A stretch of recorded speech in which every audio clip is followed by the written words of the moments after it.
highway construction. We're in Katy, Texas, about 30 miles from downtown Houston. Freeway's 4 lanes here.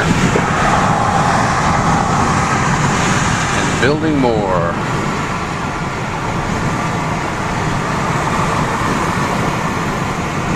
Katy at one point was outside of the metropolitan area, but now you still see a little bit of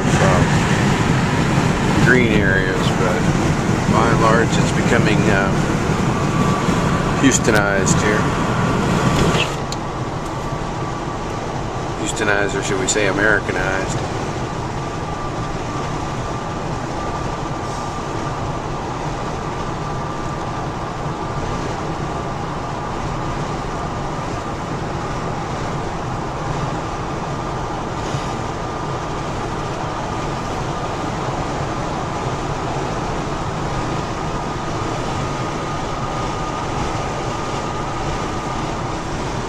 One of the most economically vibrant areas in the entire United States right now.